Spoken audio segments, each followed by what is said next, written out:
Robin, when you came to LA, what was the first role that you booked and where were you in your life?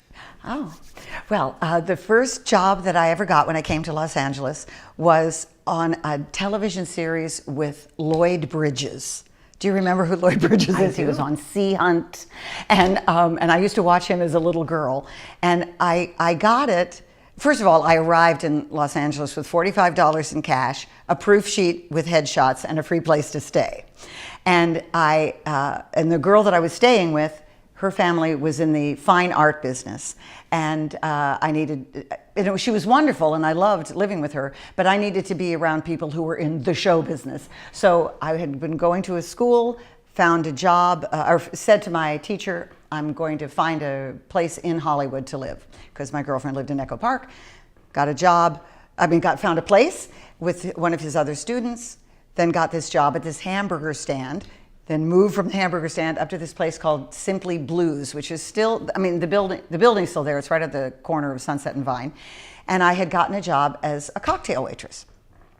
And so I had, back then, you didn't have cell phones and texting and all of that. You had an answering service or your home phone. And so I had gotten, a lot of guys would ask for my phone number, and sometimes I would give them my phone number, and sometimes I would give them my answering service number. I just didn't want to hurt anybody's feelings, and it seemed much easier than saying no. And so I had gotten a call on my answering service from this man named Ro Wallerstein, and I thought maybe he was one of those fellas, So I didn't, and the third time he called, he said, Robin, this is Ro Wallerstein. I'm over here at Warner Brothers. Larry, the guy you used to work for at the hamburger stand, handed out your picture in the commissary, and I have an audition for you. If you don't call me back, the train is going to have left the station. Well, I am over the moon, as you can imagine. And I go to my boss, and I've just started my shift, and I say, listen, I have this audition. It's right over the hill at Warner Brothers, Sunset and Vine, Warner Brothers right over here. I can go up Highland. I'll be back before the crowd even starts. And he looks at me and he says, if you leave, you don't got a job. And I looked at him for one unbelieving moment, untied my apron and said, well, I didn't come here to be a waitress. I've got to give this a try, And off I went. And the part was so small that I actually had to read another character's lines, because my character didn't have that many lines. But it was a week's work, and it was on a national television show, and it got me my SAG card. And it was great. And the thing that was so wonderful about it was that it was a risk, because I don't even know if I think I didn't lose that job. I did go back a little bit later, and for a little while. But I had to bet on me. And anybody who comes to Hollywood is betting on themselves. I didn't want to be afraid. I didn't want to think, well, I can get another job as a waitress, certainly. I did think that even if I lose this job and don't get that job, I'm going to be fine, because I can always get a job somewhere that pays the rent, so. And how long had you been here? I arrived on tax day, April 15th, very close to the time that we're doing this interview. Let's see, and I got my first job in August. Oh, wow, okay. I landed an agent. By May or June, I had an agent. And by August, I had my first job. Wow, that's really quick. Yeah. A lot of people stay here a lot longer. And I just want to get back to the whole thought about you came here not to be a waitress or a receptionist or whatever, fill in the blank. Right. I hear from a lot of actors that they need these jobs, obviously, because first of all, it's expensive too to be in acting, to headshots and all these things. Any advice for someone that is in a similar position? Because sure, this part-time job is just to sustain them, but you took that risk. You felt that, even though you'd only been here a few months. Any advice for people in that same kind of... Bet on yourself. If you have the chutzpah to come to Hollywood, which is one of the most unforgiving cities, and show business, which is one of the most unforgiving industries that exists, and you're brave enough to come to Hollywood, then keep that courage up. Believe in yourself. And waitressing jobs, bartending jobs, those are the best jobs to get because they are the maximum financial return for the minimum responsibility. You know, the reason I used to live in the Bay Area, like you, and one of the things that was the driving force that had me move to Los Angeles was I was working in a bar at the end of Sunnyvale, Saratoga Road called Andy Capp's, and the business was taking off. It was doing really well, and I was doing theater around in Palo Alto, and the people who owned the bar offered me a small percentage of the bar, which meant that I would have to, if I took that, then I would have to be responsible and do what, you know, I'm taking the job and I can't go off and just do what I want. So I thought this was my first offer of a really straight job that had longevity to it, was, you know, a percentage of the bar, or betting on myself and coming to Hollywood with $45 in a proof sheet. And I chose that because it was what I wanted to do. If you have a dream or a vision of what it is that you can or should be doing, you have to follow it. You have to, because the chief thing you want to avoid at any point in your life is regret. You have to try it. Nothing ventured, nothing gained. Right. Yeah, and I think too, anybody who's been around and looking for those jobs during the recession realizes that nowadays, I mean, you know, it was during the recession, it seemed like you couldn't get a minimum wage job. You were in a pool. You had to go on numerous interviews, you know. So I think people are so skittish nowadays, and I don't blame them. I get it because it's scary. Yes, it can be scary, but scarier than looking for a job is setting your cap for a career in Hollywood. This is hard. This is a very challenging thing. And as I said, if you have the nerve to come here, if you have even a modicum of belief in your ability to make it in any facet, behind the camera, in front of the camera, whatever it may be, you have to pursue it. You have to. I think even scarier is regret. Yes. And I think some people, you know, they're not there yet, so they don't see that time does fly by, and regret is actually the scariest thing. Yes, not being able to pay your rent is very scary, but regret is also scary. So, well, the other thing is, don't come here and rent a $3,000 a month apartment. You know, come here and no matter how old you are, get a roommate, take a studio. You know, live in a small place, because all of your energy has to go towards what it is you're pursuing. And so you have to be sensible about it. You know, I mean, you can't go mad with this is one thing that I thought was amazing when I moved to Hollywood. Everybody spent all this money on a car, because a car was, you know, you pull up to the valet and the car is, you know, tells them who you are. Well, you're just this far away from being a valet yourself most of the time as an actor, you know. I mean, you might have to take a job like that. Yeah. So be smart about what it is, where you set yourself up, how you set yourself up, your expectations. Bank on yourself, not the purse you carry or the car you drive. You know, believe in yourself. Robin, I think you said that you never lived anywhere for more than a few years growing up. And I'm wondering, I know your parents are also artists or actors, but how just that experience of moving around shaped you? Did you have to become a chameleon? And how did it make you maybe more confident, less confident, whatever it was? What did it do? I think moving so frequently really helped me become more confident, because I got to shape who it is I wanted to be. If I lived somewhere and you know, kids can be very cruel, but if people said, oh, she talks too much, or oh, she's this, or oh, she's that, in another year or two, I was going to be living somewhere else and I could dial that down, you know? And so I listened to I listened to what people's perception of me was. I didn't become anything other than what I wanted to be and what I believed was the best person I could be, you know. I didn't go and you know, try to keep up with the popular girls in school or buy the latest shoes or do the latest purse when you're 14. I mean, for God's sake, really. It's your parents buying it anyway. It doesn't say who you are. It just says what they can afford. But it allowed me to shape myself. I wouldn't say be a chameleon, because to me, that means you become, you know, where you are at that moment. And I didn't do that. I was who I was, where I was at any given moment. But who I was changed over the years by paying attention and seeing other people's behavior and not wanting to be that. Seeing how other people's behavior could hurt others. And why would they do that? So that's not a quality to adopt. And it also, I think, made it really easy for me as an actor, because I got to observe all kinds of people from all walks of life and from all over the country.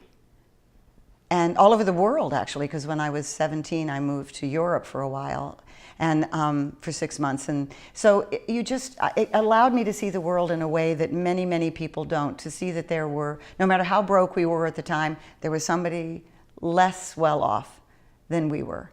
And I think it increased my compassion and my understanding about how the world works and how people work within it.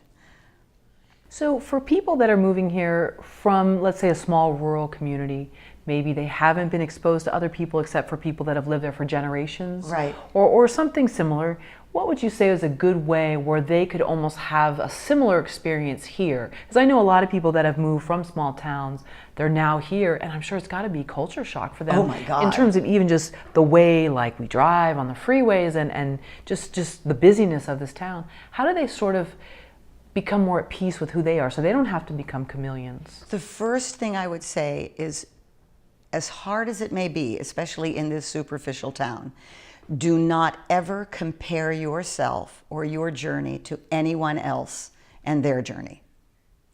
You have no idea what they have been through, what they may be going through that they themselves, I mean, in the future, that they themselves aren't even aware of, that may befall them. So this town, I keep mentioning this, but because the town is so superficial, this town bases a lot on what you wear, the table you get, the car you drive, your zip code, hell, your area code on your phone, you know. And I'm a proud 323, by the way. And don't do that. You know, the values that you probably grew up with, those of you who came from a smaller town, are usually pretty good values, and hold on to them. And because this town will try to beat the goodness out of you. It will. I have recently written a book, and there's a chapter in it called "The Company You Keep," and the subtitle is "Beware the Soul Eaters," because you will come here with your joy and your happiness, and somebody who isn't as joyful or happy as you will be jealous of that and will try to knock you down a peg and make you feel that the little accomplishment that you just got, not that much. And they'll throw their thing that they've just done at your feet like, you know, well, yeah, it's nice you got that audition, but I just got this job on such and such. It's amazing how insecure so many people here are. So beware the soul eaters. Those are the ones who you share some good thing that has just happened to you, and they try to diminish its value. And avoid them like the plague. Yeah, and I think that's great, because I know you're all about being positive, and your book is about remaining upbeat and positive. But I think that's an important part to touch on, because I know, especially for me when I came here, I would notice a lot of braggarts. And I remember somebody who'd been here a few years said, you know, sometimes none of that is even true that you're telling me. But it psychs you out, because you don't know that when you're 18. You think when these people are telling you this, you believe it. And you're right, they do these little things. And so I think that's important to talk about, because you are about remaining upbeat and believing in the good. Right. But there is that element that I think a lot of people aren't totally aware of at first. You're very, right about that. You know, you're swept along in the dream of what Hollywood can be and what you can be within it, and you want to be around the people that are successful. But as you said, a lot of people build themselves up in a way that isn't genuine, isn't real. And they often do it in a concerted effort to diminish the person they're talking to. Right. It's shocking. I mean, it's is, shocking yeah. to me that people do that, but they do. And the sooner, the more quickly you can become aware of that, the better. And I think too that growing up in the theater, my folks were professional actors. They weren't famous, but they made their living doing it. Growing up in the theater made me acutely aware of the fact that no project, no matter what business you're in, no project is done exclusively by one person or by one cohort. You know, it takes all of us to make, especially a creative project, to write a play, to perform a play, to produce a play or a film or a television show. It takes a lot of people. The craft service guy is just as freaking important as the executive producer, and you're going to see a lot more of the craft service person than you do with the executive producer. So you have to be kind to everyone, because everyone that you meet in this, and respectful of everyone, but you also have to identify the soul eaters and avoid them. But everyone that you meet in this business or any other business can become, in essence, an agent for your good. For instance, that first job that I booked, I got because of a cook at a hamburger stand that I worked for. He sold the hamburger stand. He took a few favorite headshots of me and went to work at the commissary at Warner Brothers and handed them out in line to people going, "She's an actress, she's fabulous." I have no idea how he knew that, because he never saw me perform anything other than the act of making change. But he just believed in me, and he liked me, and I liked him, and I got my first job out of it. And you never know who you're going to meet who's going to say, "Hey, you know, you should know her." I mean, honestly, if you think about it, someone that you did an interview with recently is the one who introduced us. True. You know, yeah, that's so true. It works all the time. Very true. And it's wonderful. And it isn't just about being Pollyanna pie in the sky, believing everything will be good. No. It's just about realizing that you're luckier than you think you are, and that you accomplish more than you think you do, because everybody in this town, as I said, is trying to beat that concept out of you. That if you didn't get a major television show, or if you didn't do this, that, you know, meeting with agents or potential managers or working on your own show or something like that is worthless. Well, it's not. It's sustaining. It's your job. Often my litmus test for someone who's negative is then I look at where they are, and I usually see the people that are positive are in a good spot. And so that, for me, because I experienced a lot of people who would brag, and you're right, it's always in a way that's done. And then you finally become aware after many years of seeing, oh, but I see why. Because the ones that are affirming, they're usually not in a bad situation. Right. And so that's how, I don't know if that's worked for you, but that's how I've been able to see who's usually, I know Julia Cameron calls it a poisonous playmate. Oh, yeah. And I love that term. Oh, yes, that's a very good one. And in the Beware the Soul Eaters chapter of the book, I talk about that. You have these people in your lives, and they're your girlfriends or your guy friends or whatever, and you'll always notice that when you go and you meet for drinks or whatever, you're going to, "So how are you doing?" You know, she says to you or he says to you, and you say two sentences, and before you know it, you've spent 15 minutes talking about her or him. They don't really engage to find out what's happening with you for real. They open with that, but then it all comes back to them. Yeah. And, you know, identify those people in your lives. And if you think that they're a valuable person and you would like to keep them, talk to them about this lopsided relationship as far as your communication goes. And if they want to make an effort to change, wonderful. And if not, minimize your experience with them, because you don't want to hang out with anybody who leaves you feeling worse than when you got there to meet them, you know? Right. Yeah. And I think it's a real skill to know who those people are. And sometimes if you're saying to yourself, well, you know what, I still enjoy their company, I'm going to know that that's how the relationship is, and Right. I'm going to keep anything that's good, sometimes to Yes. myself, because I don't want it to be sour. Absolutely, absolutely. They can taint it, you know, Right. with their, don't get that on me. I don't want Right. that stuff. Keep that to yourself. So Yeah. I'm keeping my good to me right now because you're my martini friend for today. That's Sure. what I'm doing today. I'm not sharing my precious things with you because they're not valued. They're not treated with regard. Right. People, places, and things. Yeah. Right. You just kind of know, okay, you're my martini friend or coffee friend, Yeah, whatever it is. right. And I'm going to minimize anything that I don't want to have tainted. And what do you think that is in this town? Because people say they want other people to do well, and I think there are people that do Yeah, of course. encourage that for people. And then there's others that don't. And how do you know kind of when to keep good news to yourself?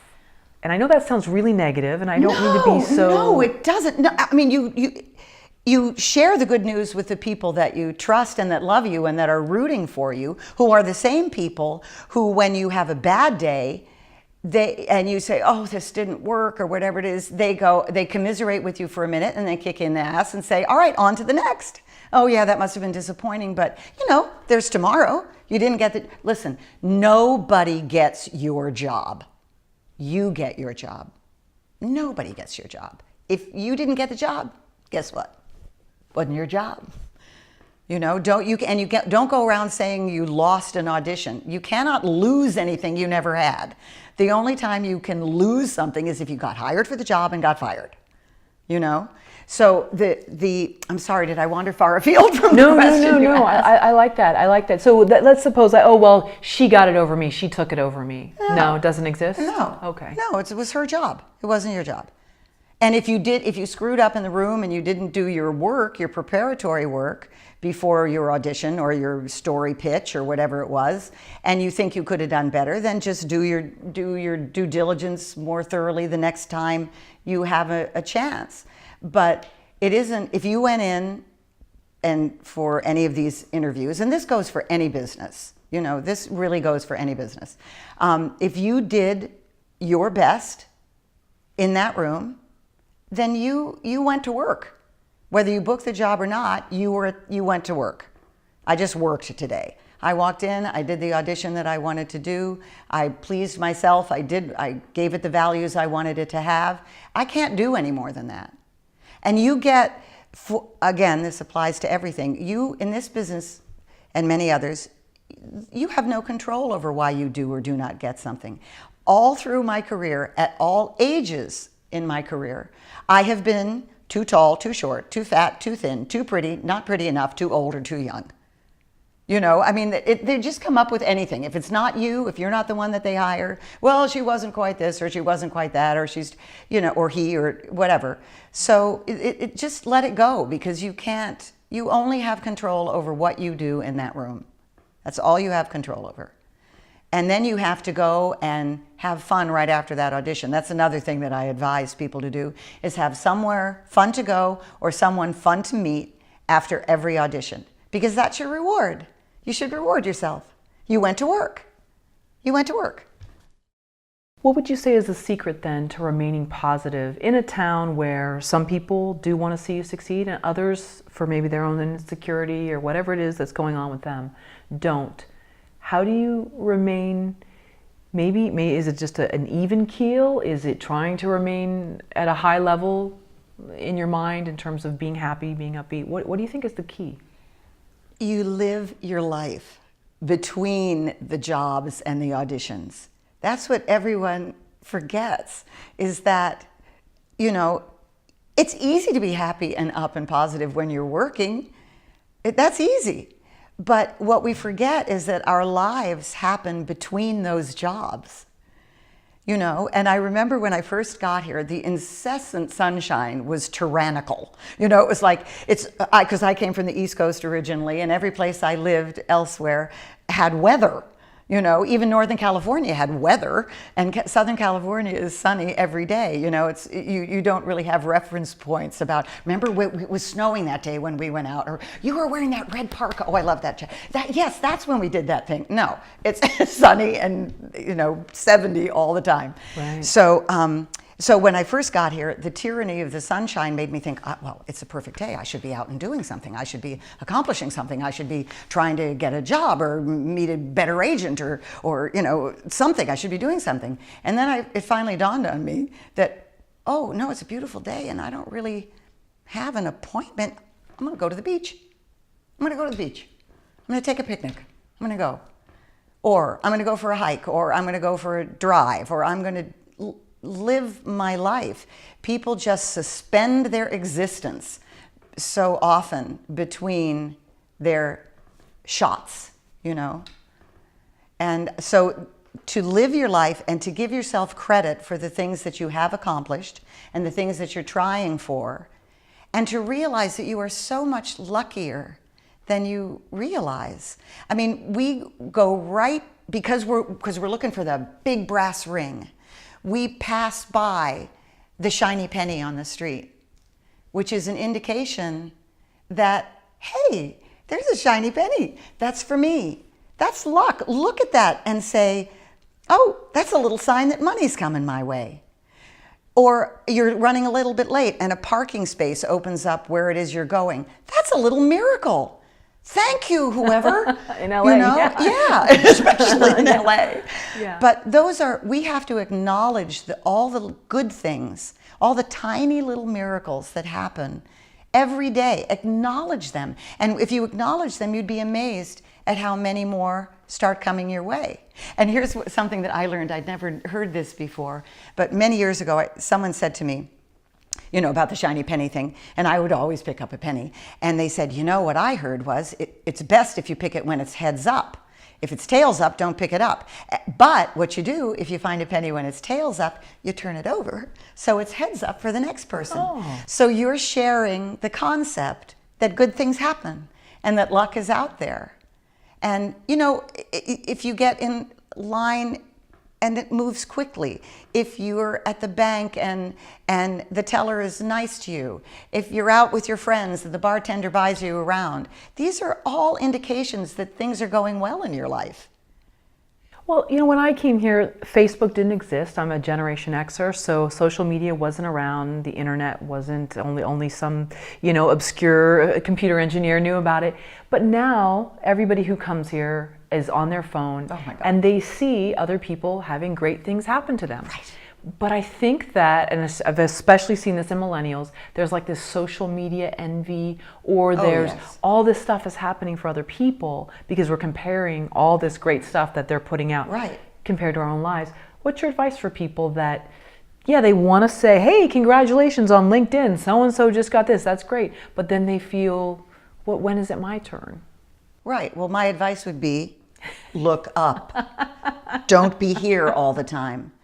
You know, I swear that subsequent generations are going to have little needle thumbs. Everything's going to be adapted, you know, to just poking little dots, you know, little letters to the thing. Look up, get your head out of your technological ass, you know? Great, I like it. And look at the people around you. Really interact with the living beings who are in front of you right now.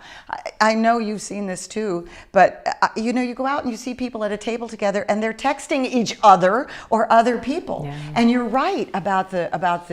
I remember I said earlier, stop comparing yourselves to other people because you have no idea what their journey is, or what if what they're saying is even true. Facebook and texting and all of these other things gives you the impression that everybody else is having all the fun, doing all the traveling, having all the sex, meeting all the great stars, you know, and just realize you just cut that in half by 50%, and that may be closer to the truth about what they're really doing in their lives. But look up. Don't be here. This is not what we're about. You know, we're about our brothers and sisters in the world, all over the world. And to be, and think, you know, if you're at the market and you see somebody whose hair is beautiful, tell them that that's pretty. Tell them you love that jacket. Tell them you love that outfit, which I do, by the way. Oh, Karen. thank you. Thank you. Yeah. Say nice things to other people. Stop making it all about you. Because when it's all about you, no matter how successful you are, it can be pretty frickin' bleak. Because you're not relating to the rest of the world. There's so much around us that is interesting and fun and diverting, you know? And we just get locked into this, and it's actually toxic for you, because, you know, as I think you referred to, the millennials and the college students, there have been psychological studies about the massive increase in depressed college students who spend so much time on Facebook and comparing themselves to everybody else. It is a psychological toxin. And the way to get rid of toxins is to cleanse your body with you know, getting outside of yourself and reaching out to other people. Stop thinking about you all the time. Right, and no one posts pictures of themselves going through a depression on Facebook. No! They don't post pictures of themselves not being able to get out of bed. They put, hey, I'm here with so-and-so. Look who I met at this screening, which is great. But I think then we have a false idea of how well other people's lives are compared to our own. And that causes just a lot of insecurity. A lot of insecurity. And this town feeds on insecurity. It does, yeah. And I think as a younger person, they don't realize that at first.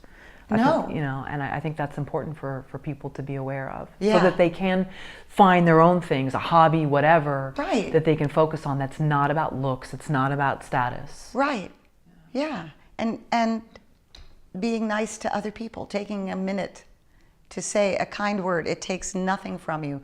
And what you get back is, I mean, I actually drive down the street sometimes. There was an older man standing on the corner waiting for a bus. And I rolled, look, I'm acting like you roll down a window anymore. I rolled down my window and I said, that's a fabulous jacket. And he looked up and he smiled, and you have no idea what the kind thing you just did or said, what that person's going through. You may have just lifted them in a moment of despair. And you also get a charge from giving someone a compliment. Yeah. It becomes a little bit addictive because you get this nice feeling because you see maybe that he did look down or whatever, he was just, and then you changed his day. Right. Can you think of a moment, let's say the first 5 years of you living in LA, that helped shape your career? Like what, I know you talked about you had made inroads, or you unbeknownst to you, that someone that you used to work with remembered you fondly and was handing out your picture. But in another story, maybe that like you weren't expecting, and it was your first 5 years and it kind of changed things for you. Well, I know that something happened in the first 5 years that reinforced my ethic and my sense of integrity in this town. And it was when a very well-known personality had taken a shine to me and knew that I was looking for an apartment and offered to set me up in an apartment, no strings attached. And, well, I happen to know a little something about strings. And I refused. I mean, I graciously refused. But, I mean, and I met the person at the apartment to see what it was like, and I took a girlfriend along with me just in case, and it was beautiful, and it would have been wonderful. But I would have been bought in some way. And you know, it didn't, so I still, by saying no thank you, I still needed to find an apartment, but the power that I felt in, once again, counting on myself, I'd like to pay my own rent and buy my own groceries, thank you very much, because that leaves me my own woman. And that was really empowering. When I've shared that story with some other people long ago, they were, are you crazy? You could have taken the apartment, it would have been fine. No, it wouldn't have. It would have compromised me in my world of morality. It would have been the wrong thing to do. And so I didn't do it. And again, I had to still find another apartment, but when you believe in yourself and you take a chance, things come, and it came. So that more than, because honestly, maintaining your integrity and your sense of self-worth is the most important tool that you have here. Absolutely the most important. And it goes back to many other things that we've talked about, because if you have faith in yourself and you know who you are in the world, it doesn't matter what anyone else says or does, because you know who you are. And often the people who come from the smaller towns have even a better sense of who they are, because they grew up in a much less superficial world where hard work and values were valued. So to me, that's your state of mind and your sense of self-worth are the most important things that you can have. And so that was a real, an opportunity for me to, put up or shut up. This is this is either what I believe or it's not what I believe.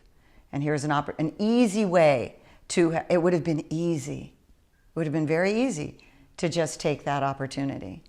But I didn't, this isn't the way you go forward, in my estimation.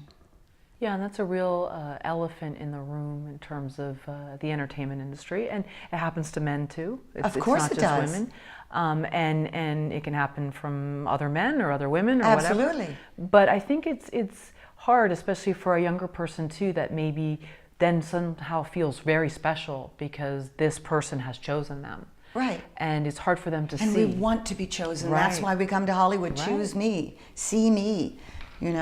Yes. Right. And it's someone temptation. in power. And I've known people on both sides of the coin and have gone the way of being taken care of. And there are implications. And I think people don't totally realize that. Right. And then, if you got what you got, did you get it? Or was it just given to you because of something that you bartered with, you know? And that's the other thing I say too about, most everybody loves to have a good time sexually. So I was speaking at a college at one point, and this one girl came up to me and said, "So what do you think what about sex? And the casting couch, what do you think about that?" And I said, "Look, if you think you would have fun in bed with this person, have sex with him for that reason alone. But do not think for one moment that you are going to get something out of it other than fun. Because no matter what sex you are, no matter who's propositioned you have something that person can get anywhere else. And if they're a person who says they have a job for you or some other way of elevating you, has something that only a handful of people have to give. You have nothing to bargain with. But if you think you might have a good romp, go ahead. But don't expect anything out of it. And that also leaves you in power of your own life because you made the choice, not because something was dangled before you, but because you decided you would like to do it because it would be fun, not to get something. Right, and I think too there's this whole scarlet letter thing where, oh yeah, she did this, and sometimes I can't even, it just feels like it's a made up story. And true, that's the ultimate putting the scarlet letter on someone. Well, this person got this because of this. Right. And half the time it's not even true. Right, and spoken out of jealousy, like you mentioned before, yeah. Right, and it could be that the other person actually did that, and they feel, but it's this interesting thing that goes around this, and it's not openly talked about, right? But it exists, and I agree with what you're saying. I think if it's not about any type of barter trade agreement, right, then that's your personal choice. But it's a tough thing, and surviving the gossip of this person did that for this is a very toxic thing. That right, you don't want that. No, again, I don't want that on me. No, yep. Get rid of that. And remaining upbeat and finding hobbies. Right, living your life. Living your life. Live your life every day. Try to do something every day that has nothing at all to do with show business. Robin, what are some mistakes you made early on coming here and in your career that you wish you hadn't, or that weren't maybe horrible mistakes, but there was something that, had you known, you wouldn't have done? whether it's just spending too much time thinking about this or whatever it is. Yeah, okay. There was one of my early jobs was on Fantasy Island, and I was among a retinue of young women, you know, that were surrounding this older man who was the star, the guest star of the show. And so we broke for lunch, and one of the other women, I had lines, this other woman didn't have lines, but we were walking to lunch, and she was a goddess. I mean, she was so beautiful and very sweet and really lovely. And we were just talking, and I liked her right away. And then she started to tell me about her husband. And immediately I got this overwhelming sense of dread on her behalf. I mean, I have chills now even remembering it. And she'd been working at a Dairy Queen in Canada or something, and he was older than she, and he spotted her, and he saw what she was, and he got her into Playboy, and she had a Playboy centerfold spot, and the more she talked about him, the creepier I felt about this guy. But you know, we just met each other. What am I going to say about her husband? You know, you better watch out for him. And then I learned that she was with my agency. And then about a week or a month later, 2 months later maybe, I'm walking with my agent to an audition, and he tells me that this woman just got a part in a major motion picture. Now, I have been a classically trained actress since I was 2 years old. And she had just blown into town. Now, she was a goddess, I have to give you that, and Hollywood, you know, eats that up. But I was so jealous. I couldn't believe it. I was just churning with envy inside and resentment, and it felt like it was awful. And about 2 months after that, I was going to New York. I had a play that I was taking to New York that I wanted to shop around a bit. And I'm walking home, and I see a headline, you know, beauty queen slain. And I thought, oh, it was some, you know, Miss New Jersey or something. I didn't pay any attention. I called my agents to find out what was going on, if I should come early. And they said, oh, we're just so worried. We're just so upset about Dorothy. And I put on my best. I tried my best to care. And I went, oh, really? Why? And she said, didn't you hear? Her husband just shot her in the face and murdered her because she was drifting away from him. And it was Dorothy Stratton who was the subject of that film Star 80. Wow. And even now, you see, that I was so ashamed of myself for begrudging her one moment of celebrity or joy, because I had no idea what lay before her, and I had no idea what she went through to get there, to her moment in the sun. Yeah. And how dare I? And that was, I was more affected by by her death and what it called up in me than I was when my own grandfather died, because I was so ashamed of my jealousy. Do you know, I was going to bring that story up as you started to tell me, and I have chills right now. I did not even know you were going to go there. I was going to bring up the Dorothy Stratton movie. Oh my God, were you so really? This is like so, I mean, I have chills right now because I was going to talk about that. Whoa. And I didn't even know you. So when I said the word Dorothy, you went like and that. And it just hit me. Yeah, I have chills right now. Well, that was one of the biggest mistakes I ever made, and boy, did it change me. Yeah, I remember seeing the movie,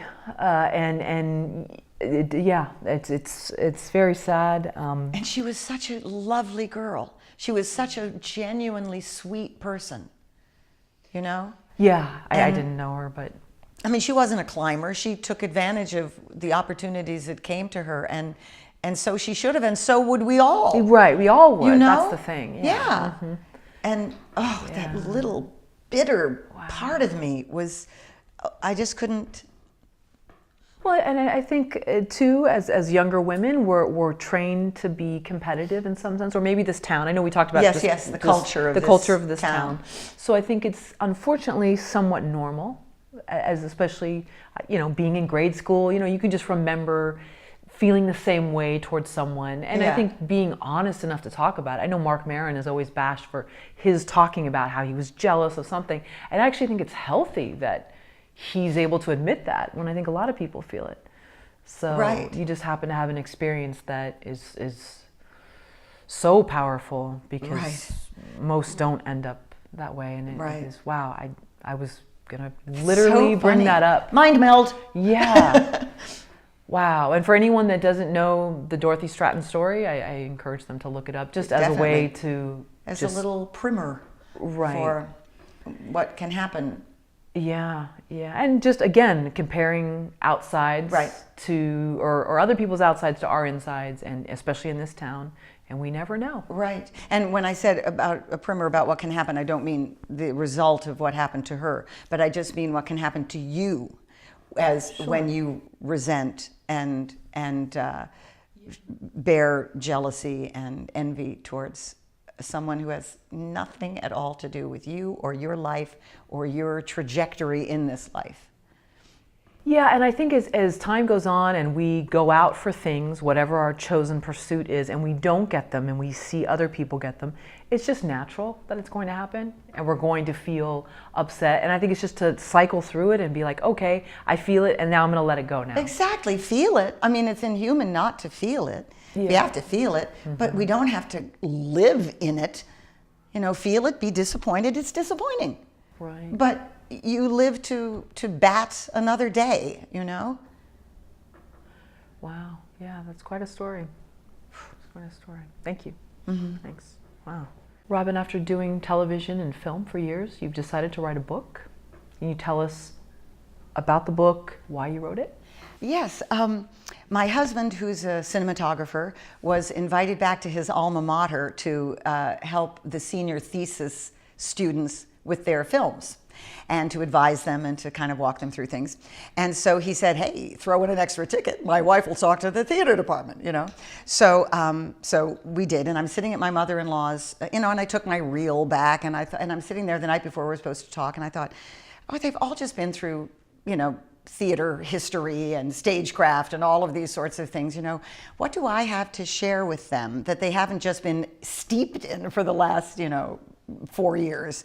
And I thought, oh, I can tell them what it's like to actually live the life of an artist, what that really entails, the day-to-day stuff that helps sustain you as you go forward. So I began writing the book on my mother-in-law's dining room table. Oh, wow. And that became the basis of my talk to the students the next day. And then it just evolved into that. And a couple of years later, I had the book, which I just happened to have right here. Would you show it? Yeah, Isn't it amazing? Gorgeous and there cover. are Ginzu knives, too. So it's a survivor's guide to Hollywood, how to play the game without losing your soul. I love the cover. Thank you very much. And so I'm, and it's gotten wonderful reviews, and the thing that I like the most about it, I think, is that it applies. I've gotten housewives, house painters, people who aren't in this business at all, people in the computer business, from all over who have read the book, who say, this is just a book about life. This is just a good bunch of information about how to be happy, and to just another perspective on how to live your life. It's obviously predicated on my experiences here, but it applies to everything. As a matter of fact, I'm working on a one-woman show now. A friend of mine came to me and said, you need to do a one-woman show, kind of the book as an anchor, but expanding it a bit. And I'm going to call it A Survivor's Guide to Hollywood and Other Strange Places, because there are strange places everywhere. And so it applies to all walks of life. And that, I think, was my chief surprise and delight when people started buying it and reading it and reviewing it. So. It's interesting you say about, being happy, because I think a lot of people, and I haven't achieved success that I want to achieve, but I've heard from others, I forget which interview I heard from someone, that once you supposedly reach this imaginary level, all your problems are going to disappear. Right. And the person said, no, that's when they really start to come out. Because you think that once this certain level is achieved, that you're going to just, it's going to be like green lights and just yes everywhere, and you're never going to feel a down day. No. See, that's why I say live your life in between the jobs and the moments, because that's the only life you really have. There's always going to be someone on the ladder, on a rung on the ladder ahead of you, because you started when you started and they started when they started. And there's always going to be somebody ahead of you.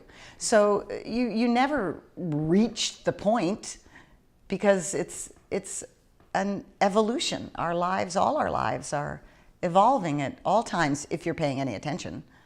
And if you are invested in your life, psychologically and emotionally and metaphysically, you're growing. Right. From the people that are artists that have read your book, what's the chapter or what part it really stands out to them, do you think, from the feedback you've received? Well, I've gotten feedback on all of it, which is lovely. In the middle of the book, there are little takeaways, little yellow highlighted passages that kind of have the advice for you. And one of the things that someone has told me is the idea of celebrating really struck home with them. And that we always wait to, I know I speak sometimes in these broad brushstrokes, we always do this or everyone does this, and I hope you know one has a tendency sure. to you celebrate birthdays and holidays, but you don't celebrate that you just got a parking space. You don't celebrate that you just, a residual check came in. Right. You don't celebrate that, we just had this lovely day together. And I think we have to celebrate everything, because as Napoleon said, in victory you deserve champagne. In defeat, you need it. And so some of my celebrations have involved a glass of champagne, usually after I've stunk up the room in an audition or something, like, well, that was terrible. All right, champagne. We have to do something to sort of counterbalance. But other than that, we should celebrate our lives. When I was a little girl, I loved, I don't know why, but maybe because the grown-ups, all the people in the theater that my parents were around and I was around and came home, and there were always parties at our house. There was always, a big pot of chili or something more expensive, depending upon how well we were doing at the time. And people together, and people breaking bread and having a drink, and I couldn't wait to be grown up enough to make that happen in my own life. And so someone once asked me, if you could live whatever life you wanted to live, what would it be? And now at this stage in my life, it would be to travel, to give parties, and to do a fabulous play once a year. That sounds nice. I would love to do that. And someone said to me, so why don't you do it? And I thought, good question. So yeah. And so the celebration, she said, this one reader of the book said she loved the idea of celebration. And I encourage everyone to do that. You don't have to wait for the big things. Celebrate the little things, because that's what's happening now. And as you said, people wait when I get to the place, that magical place where everything is perfect and I'm always in demand and there's nothing. No, all of your insecurities go with you, no matter how famous or rich you are. Do people like me because I'm famous and rich? Can be a new one if you need a new insecurity. Most of us have plenty of our own. But, you can add new ones in. But there isn't an end, because we're growing all the time. There's not I suppose there's a place when people could say, when I make this much money, then I will begin to live the life I want. But if you're not living some version of the life you want right now, you're not living. Interesting. Oh, yeah, the John Lennon quote. What is it? Life happens while you're making other plans. Busy making other plans. Yeah, I love that quote. Yeah, that. That's wonderful. Yeah. And, so that, and then giving yourself credit for things that you accomplish. That is something that people have said to me. My niece is working with some women who are young actresses, just come to Hollywood, and she's handed my book out to a couple of them, and one of the girls came back to her and said, I took your aunt's advice, and I am giving myself credit for all of I'm sending out my picture and resume and giving myself credit for that's my work today. I went to work today. I'm looking for agents and putting in, that's not the drudgery, that's the job. You know, so you do that and you give yourself credit for having sent out 3 envelopes today. Have a celebration, you know? And when you get a job, you buy your friends around a drinks. I know I talk about drinking a lot, don't I? But it's sort of the epitome of a little celebration to me, you know? Sure. Well, what do you say to people, though, that are scared to be upbeat because maybe in their lives another shoe drops once they, you know, if you there's start listening for the other shoe, guess what? You're going to get one. You know, it's like when you leave the house today, or when I have left the house sometimes, if I'm not, you know, listen, I'm not Rebecca of Sunnybrook Farm, I get pissed off too. Yeah. And the little annoyances of life get to me occasionally. But I notice that when I go, if I start swearing at the first idiot driver that, you know, doesn't pay attention on the road, I am astonished at how quickly a lot of other idiots show up. You know, you call that to you. Yeah. There's a metaphysical quality of that if you're afraid to do something exciting or fun because you're afraid it's not going to work out, well, it won't. It won't work out in one of 2 ways. It won't work out because you didn't even bother to try, so that's not going to work out. Or it's not going to work out because you pronounced not working outedness upon it, you know? And if you, there's another, I don't know if this is biblical or not, but there are 2 that I like a lot. One of them is life and death is in the power of the tongue. I think that is from the Bible. I don't know, chapter or verse. And the other one is what you fear comes upon you. And I don't know whether that's a biblical attribution or not, but those 2 things are very true. You know, you keep pronouncing that, oh, I don't have enough money for the rent this month. I don't have enough money. Oh my God, what am I going to do about the rent this month? Well, when the rent comes due, you're likely not to have what you need. You know, one time when I didn't have enough money for the rent. I had $25 in my pocket, and so a girlfriend came over, and I said, "Let's go have a margarita," and I bought it. And 2 days later, I had a job that paid the rent for 3 months. Wow. You know, I mean, you have to step out in faith. You know that the things that that you'll have what it is that you need. That things will be provided for, of course, with the caveat that you don't rent a Malibu mansion, that you don't lease a fancy car so you look good when you arrive at your audition, which is stupid because you park in the street or somewhere the casting person isn't going to see you anyway, so it doesn't matter. And if you need a car to make you feel good about yourself, then this is not the business you should be in. So, Robin, can you share with us one of your toughest days here in LA, maybe an audition gone bad or whatever, and then how you turned it around? Oh yes, I remember this very, very well. I had just come off of my first television series. It was the very first television series ever on cable. It was called Brothers. It was on Showtime. It ran for 5 years. And I had come off of that show, and now I had 1 year, so this day that you're asking about occurred, I had gone through 1 calendar year of having deals made for 12 new shows, okay? So I went out on my auditions. It was me and a couple of other people. You know, so I signed my contracts, everything was ready, and I didn't get one of the shows, not one of them. So this isn't auditions that I didn't get. These are deals that were made for me that if I had walked out of the room with the job, I would have had another television series. And I went 1 calendar year, 12 of those events, and didn't get one. It was down to me and 2 other women, and most discouragingly, one of the pilots was down to me and nobody else. And I still didn't get it because the producer-writer decided that she wanted to play the role. Now, none of those shows ever went on to become series, but that didn't mitigate my feelings on this particular day. And I was crushed. I mean, it was the hardest. I couldn't believe that this is what had happened again in this year. And I literally went on my face on the rug and I just wept and wept and wept. And then I said, God, you know, I just want peace. I want to be happy. If you think that I'm supposed to move to Kansas, raise chickens and have babies, I'll do it. I just want a sign. I have to know. I have to know something. I can't take this any longer. This amount of continual rejection after getting so close to so many things.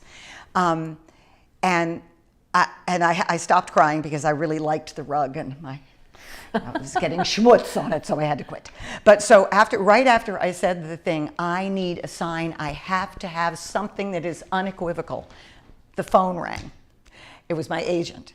I had an audition for a movie with the then very old and ailing, I believe, Robert Mitchum, but it was still Robert Mitchum, and it was an old movie star, and I'd watched him when I was a little girl, and I was really excited about the audition, and then I had been something about, I had this feeling, I often will open a book, with a metaphysical or spiritual or just and just see what I see. Right. And I opened up, I think it was the Bible, and it was something about returning home, a desert zephyr returning you home.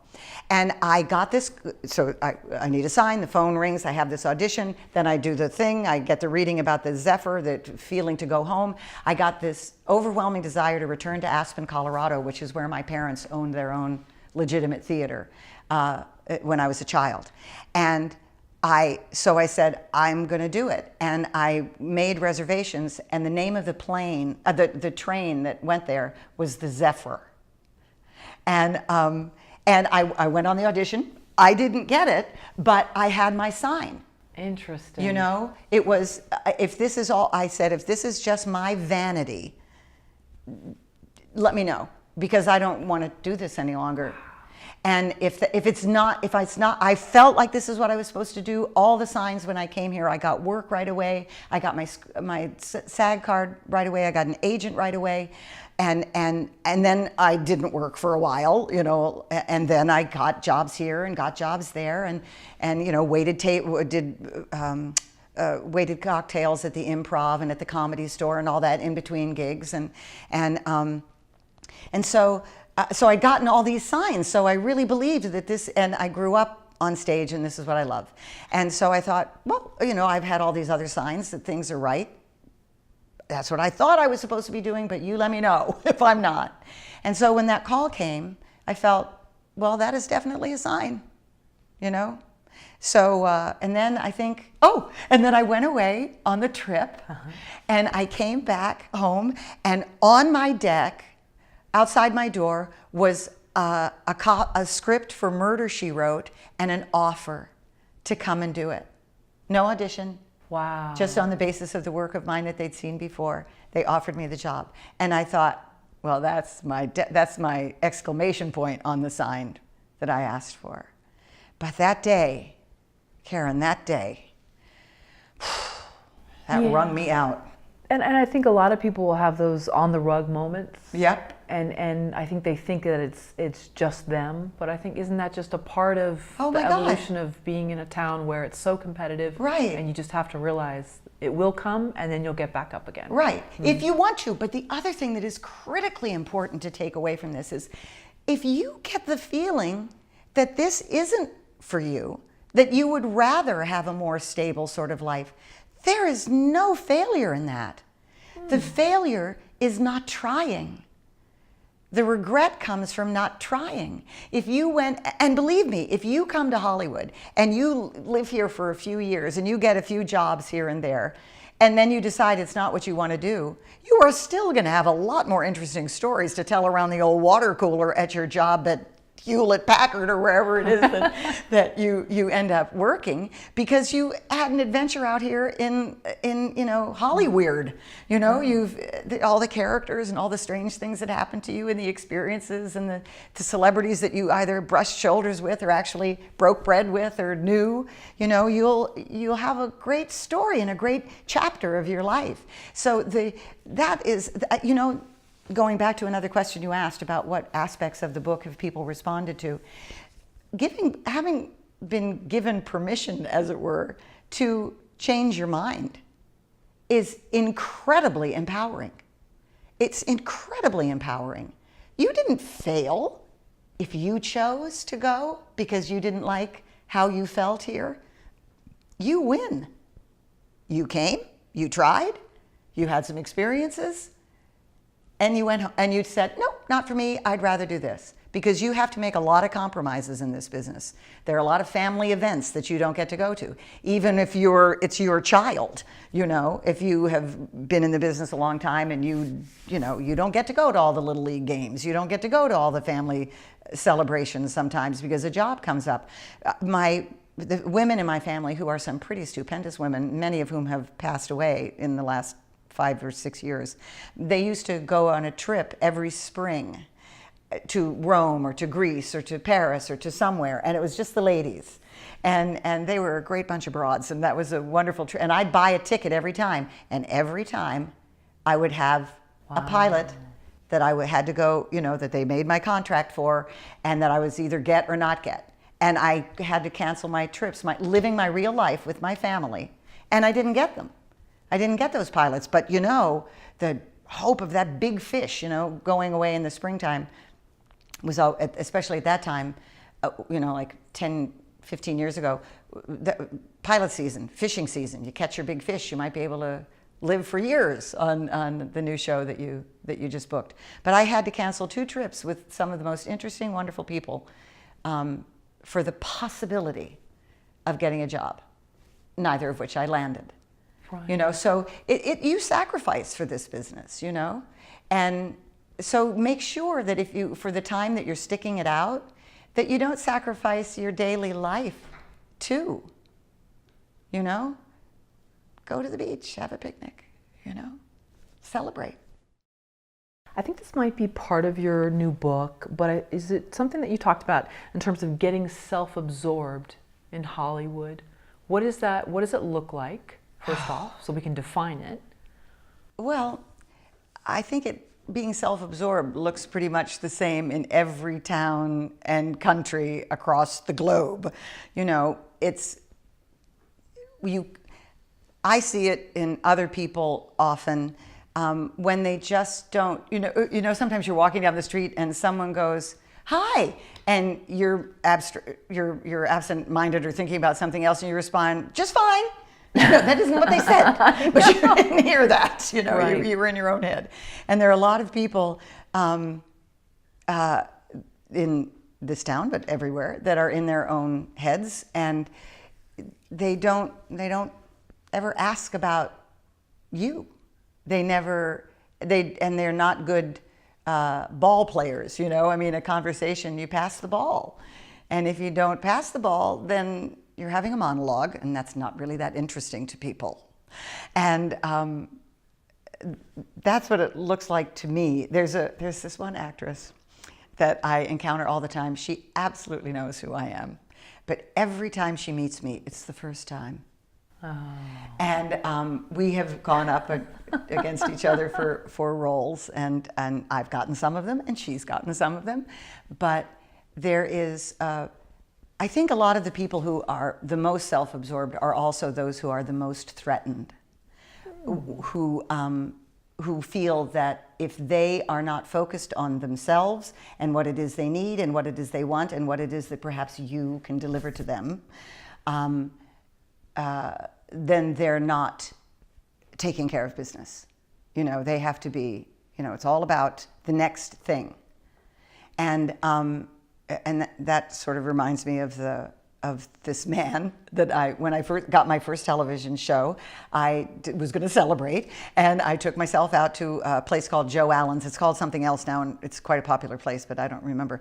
And my father was an actor, and my parents divorced when I was very young, and he was a fantastic actor. And I think that I gravitate, although I've written and acted since I could write or speak, I think I pursued acting in a way to kind of bring my father closer to me, at least metaphysically, psychologically. And so he was the first one I called. My mother had supported me my whole life, but my father was the first one I wanted to call and say that I got my first job in TV. So I went to this bar and called him from a payphone. Do you remember what those are, any of you out there? And I told him about it, and he was not that excited for me because he was a little jealous himself. Yeah. Because he was self-absorbed, you know. And instead of being joyful for his daughter, even though he was my father and we wouldn't ever go up for the same parts, I had landed something that was really good. And he couldn't really support me in that, you know. He was, and my spirit really felt a wound. I played it off because, you know, that's how I roll. Sure, but it hurt me. But I said, all right, I shook it right off and I said, he is not going to crunch my buzz. I'm going to carry on with this celebration. So I went to the bar and I bought myself a cocktail. And I was chatting with the bartender, and then a man came in, and I struck up a conversation, and I was facing him and he was facing the door. And he was, you know, he was talking to me. But I could see that he was always looking at the door. He was always waiting. If every time the door opened, somebody came, because he was, you know, I was nobody. I was just some girl at the bar, you know, and he was waiting for somebody more important than I, or someone who could do something for him. I watched it. I watched his face as he was, you know, I was just I was a space holder. Sure. And sure enough, somebody came in, and that he knew, or that he started to chat up. And he dropped me as though he had never seen me before in his life. He didn't even say, "Lovely talking with you, my pal's here." Nothing like that. Yeah. And I watched him like a scientist, because I could see it happening. Maybe it was my father's recent sort of lack of enthusiasm for my job.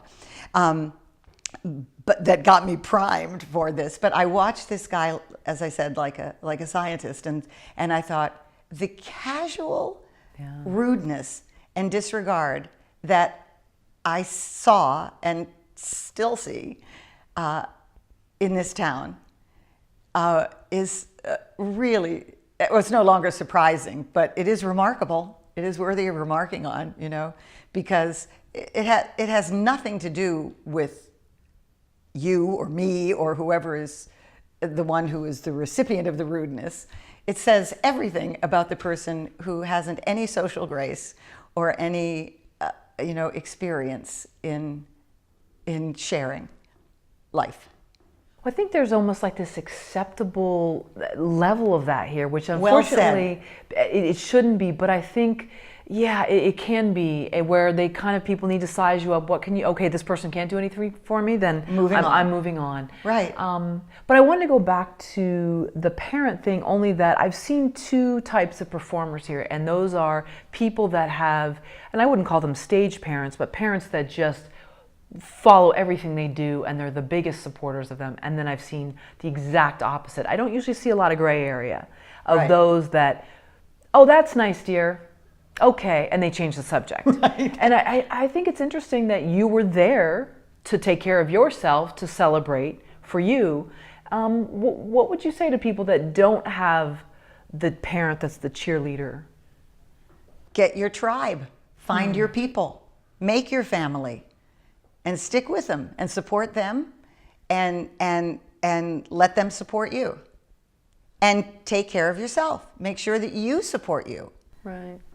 You know, it's you, because very rarely are members of the same family conceived or born under the same roof. You know, haven't you noticed that you've collected family? Your friends are the family that you choose, and so it's nice. I know everybody wants their parents' approval. That's really important. I mean, you can see all kinds of psychological damage done to children who are now grown adults who are still striving for the love of their parent or the approval of their father or their mother or something like that. It's a struggle. But, you know, you be there for you and allow yourself to celebrate. Other people don't have to celebrate you. You can celebrate yourself. And it's not big-headed or anything.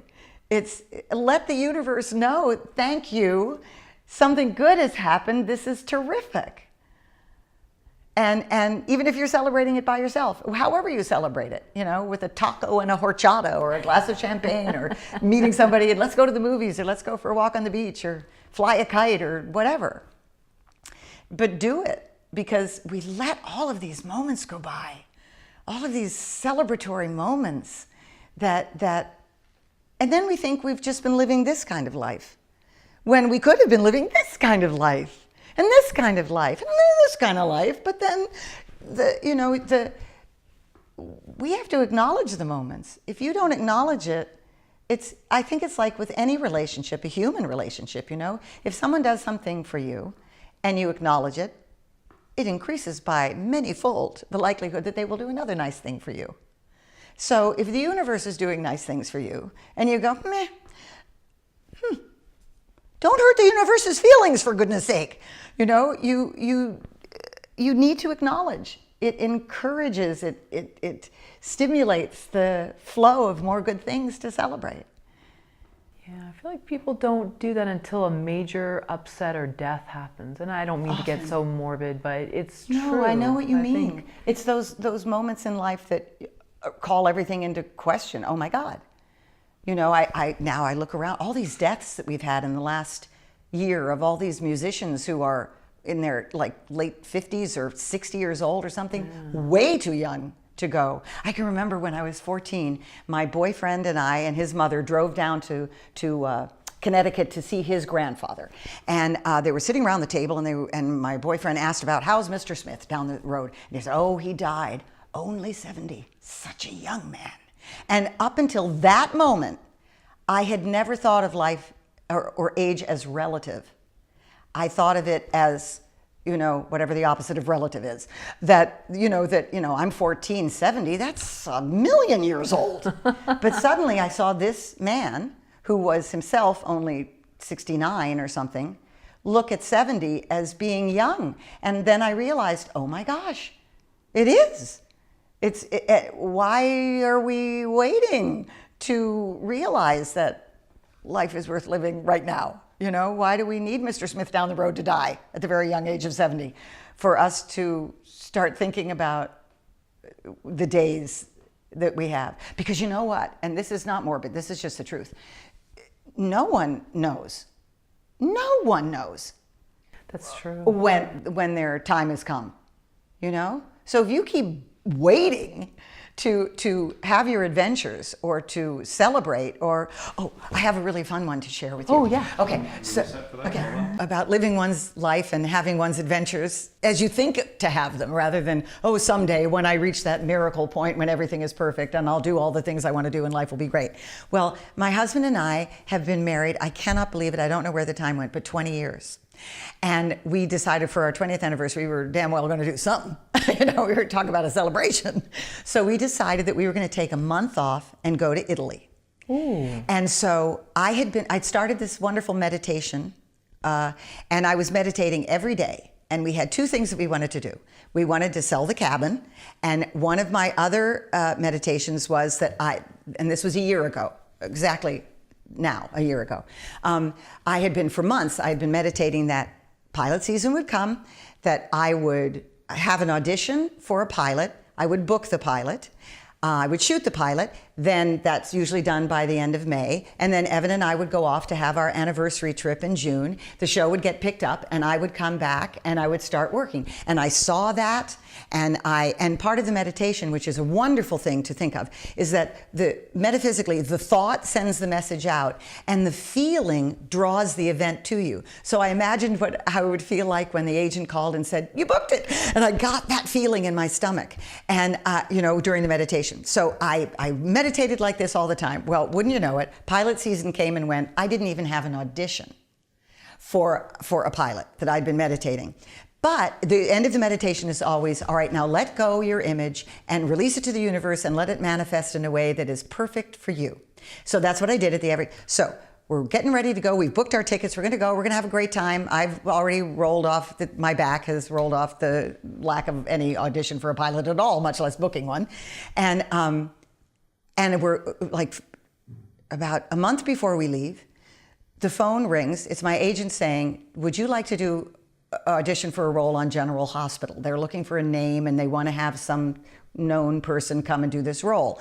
And I said, when is it? He said, well, it's, and I said, well, I'm gone for this. And Evan immediately says, wait a minute, honey, we could change the trip if they're guaranteeing you a bunch of episodes.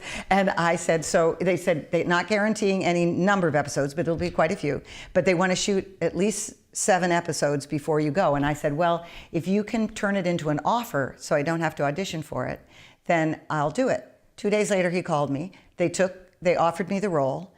I shot the show just before we went away on our trip. We go on our trip, and the day we're leaving Florence to come home, my agent calls up and said they want you for another 8 episodes. Oh, wow. So everything that I asked for happened. It just happened differently than I had imagined it would. But that last sentence of the meditation was, I release it to the universe to let it manifest in a way that's right for me. And this was what was right for me.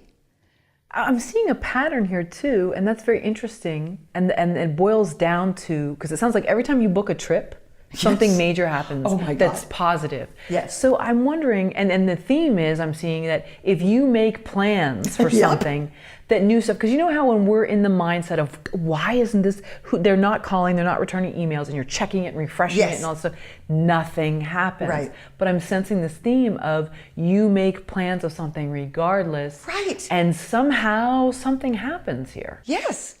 You stir the pot a little bit, and things change. You show that this isn't the be all and the end all of your existence.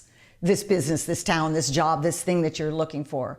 There are other things worth doing that have nothing to do with it. And you let that be known, and something changes. And I do say in the book at one point, the surest way to book a job is to make non-refundable reservations. Oh, okay. Somewhere. All right. Yeah, because I'm seeing a very continuous pattern of... It's better if you don't make them non-refundable. Right, there you go. Yeah, so give yourself a little bit of an out, but plan the trip. But it sounds like, you make these plans, and then the work that you've already put in, opportunities present themselves. Because, I think one of the reasons is because you're happy. When you go into any interview for a job anywhere, for anything, if you're happy, people feel that. They're drawn to that. So many people are not happy, and they want to be around someone who is. And if you go in happy, no matter whether you're skipping and jumping, or I don't mean you're glowing or anything, but you're just happy because you've been having real experiences in the world and encountering real people, that is perceived. And that informs what you do. And that lifts you and everybody around you. And so that's why I think what you just perceived as the pattern is the case, because you're happy. Because you have something to look forward to. Sorry. Yes, yes. That you're not just dragging around waiting for someone to make you happy. Oh, I like that. You've made yourself happy somehow, doing something.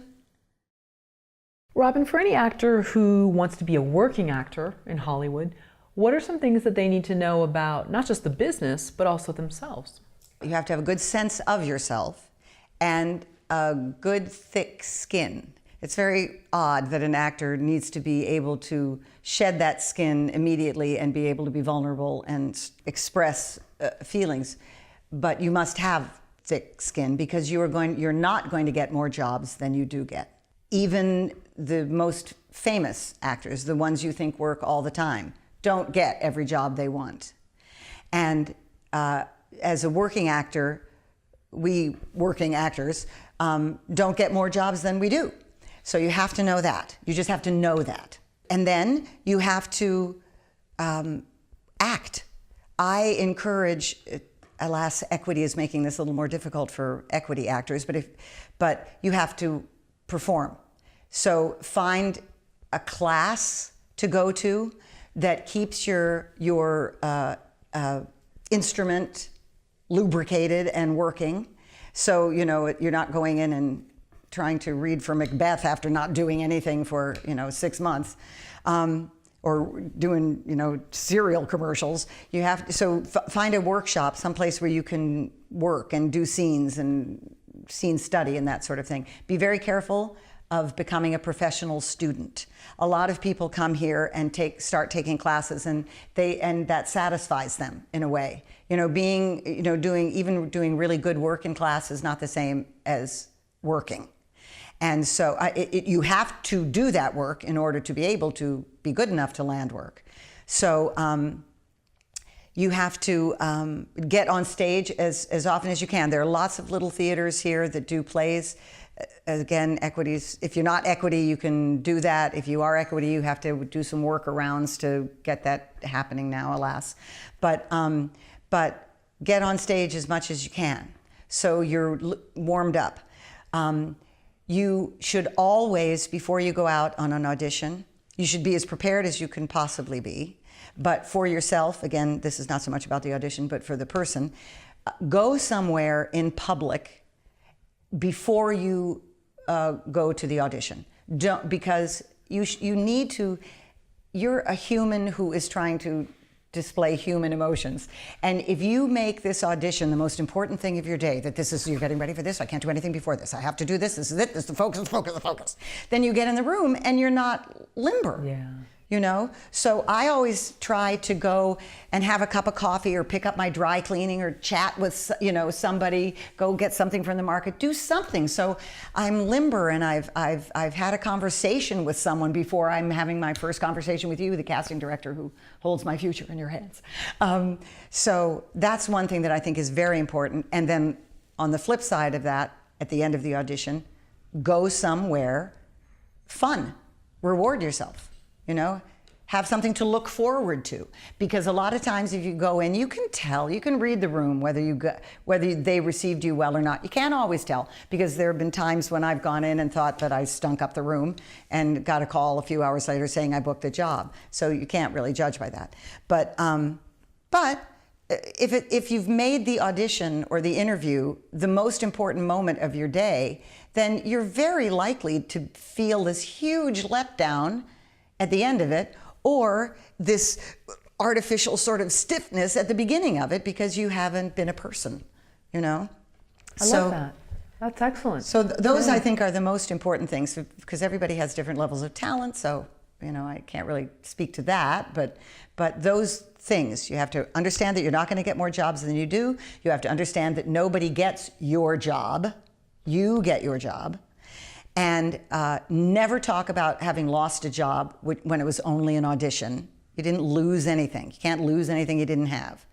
And go out somewhere before the audition to limber up, and have somewhere fun to go after the audition to celebrate, because you went to work.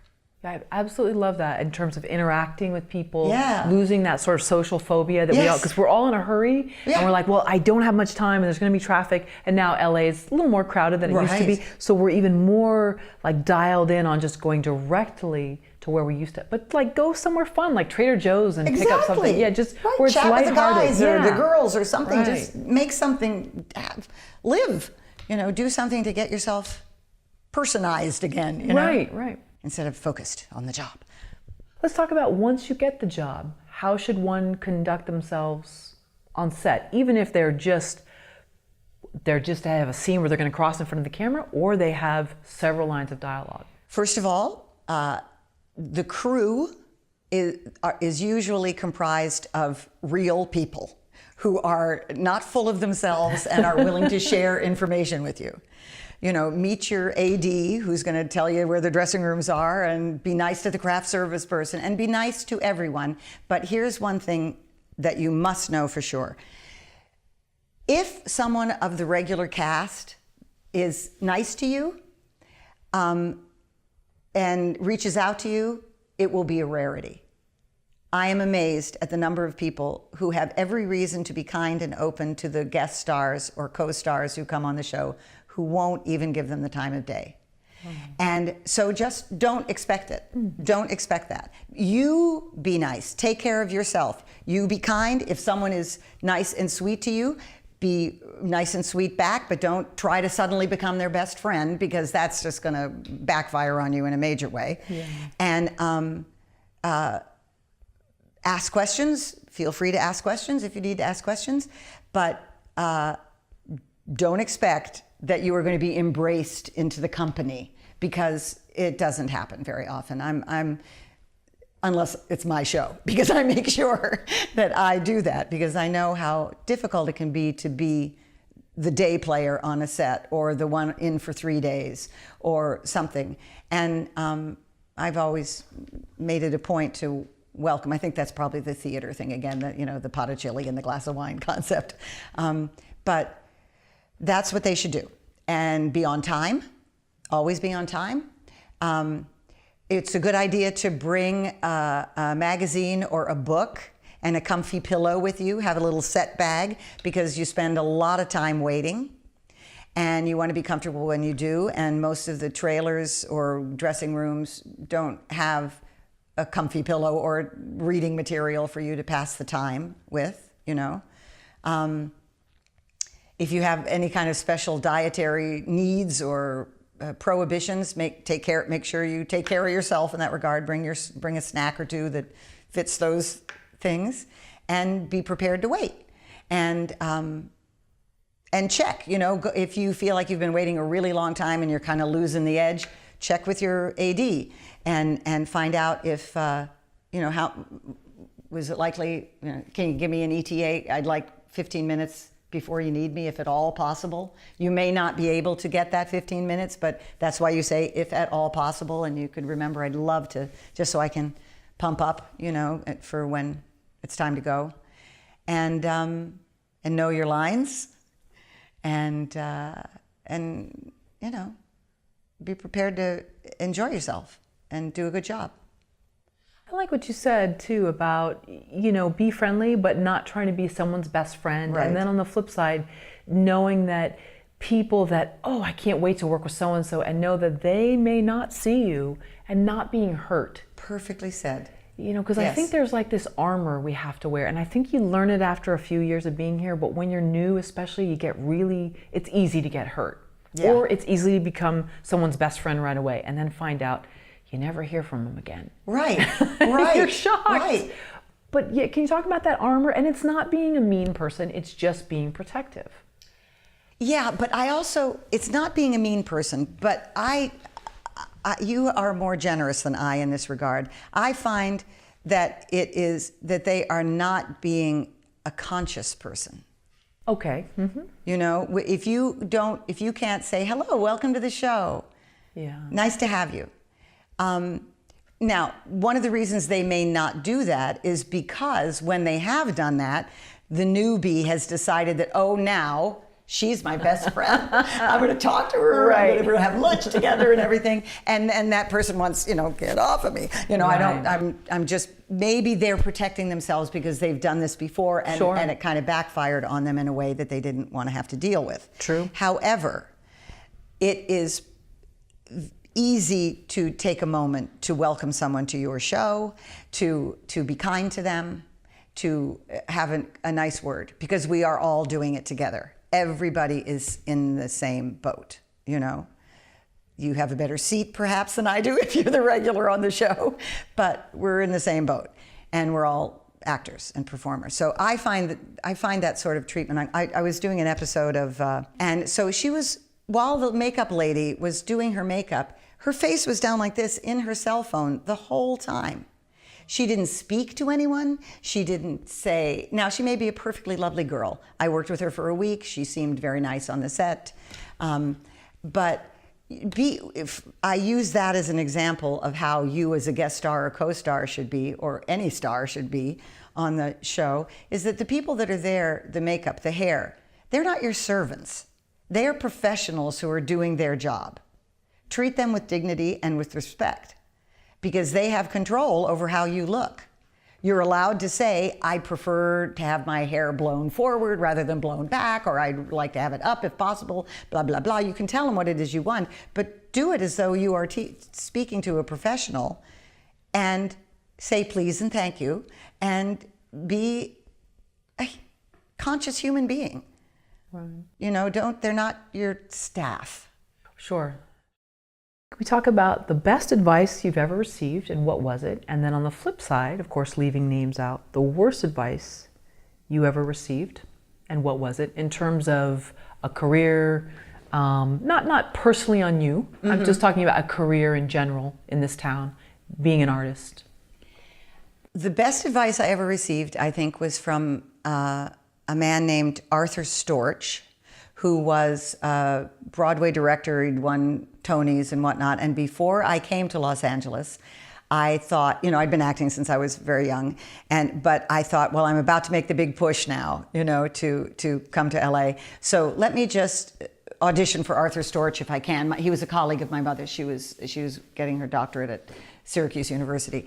And so I said, well, let me just go to somebody who isn't related to me, who doesn't think I hung the moon, and audition for him and have him say, kid, I think you should be taking up arc welding or something. The stage is not for you. So I went to him and I auditioned for him. And he said, you've got what it takes. I think you should give it a try. He said, but give yourself a time limit.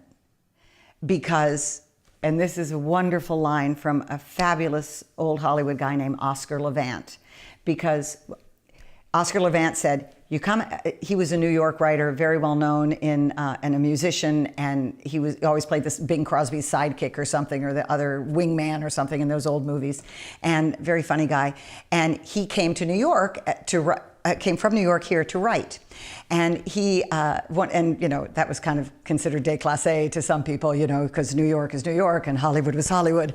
And so his friend said to him, so Oscar, how is it out there living in Hollywood? What do you think? Do you like it? He says, oh, it's fabulous. He said, but you have to be careful because, you wake up in the morning, you pluck an orange from the tree outside your window, you have some orange juice, it's fabulous. You do a little work, then you have some coffee. Then you go down to the pool for lunch. You have a little nap after the pool. Then you have a cocktail, you have another little nap, you wake up, you're 80, because the time goes so fast here.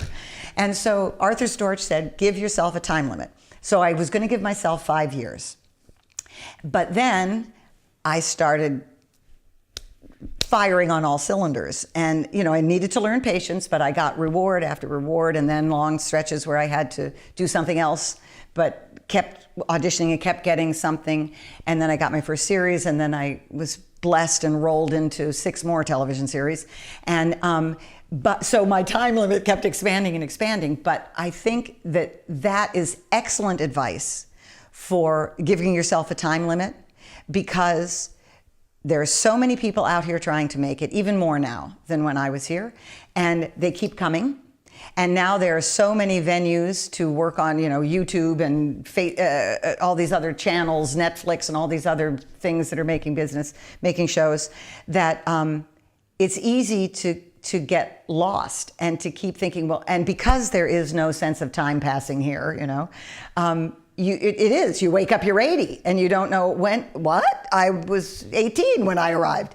And so if you're not making headway, give yourself a time limit. And if you don't, you can always adjust that and add more to it, of course, as I did, but give yourself some goals and some realistic goals. If I'm able to make a bit of a living, and I keep getting out on auditions, and I land one every now and then, and I'm moving forward, and my resume is growing at an acceptable rate for my personal taste, and you want to add another couple of years to see what happens, go ahead.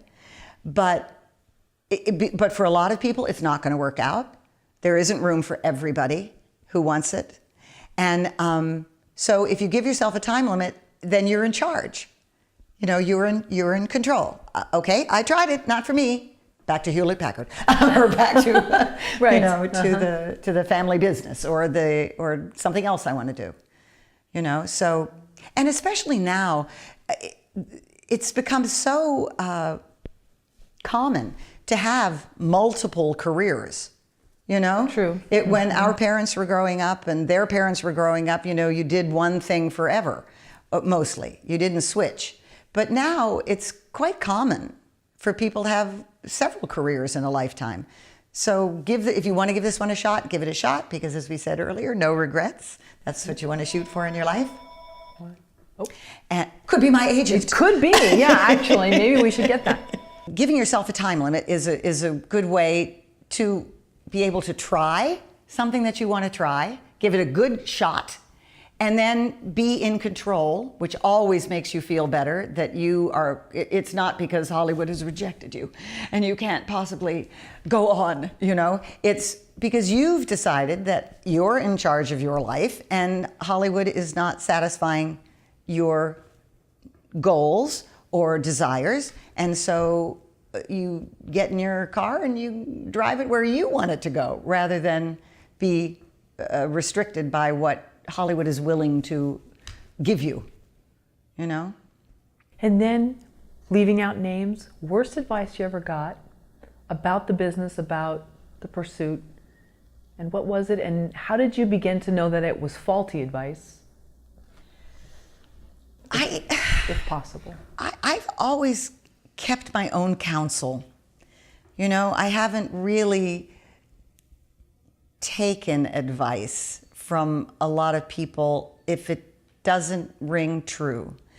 I believe that if you feel that something is good, you're correct. And if you feel something is wrong, you're probably right. So I've always had a very finely developed intuition about following my intuition. The only time I haven't followed my intuition, the only times I haven't, have been the times that I was the most disappointed. So I can't remember really ever getting bad advice that I didn't recognize as bad advice right away. So, of course, I didn't follow it.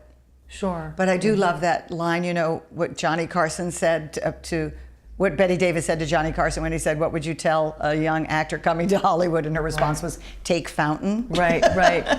Which anymore is actually very backed up, I have to say. Well, I still find it to be a pretty good you do? artery. Okay, Yeah, all right, yeah. good. Yeah, so I can't come through for the bad advice thing, but if I think of something after you leave, Sure.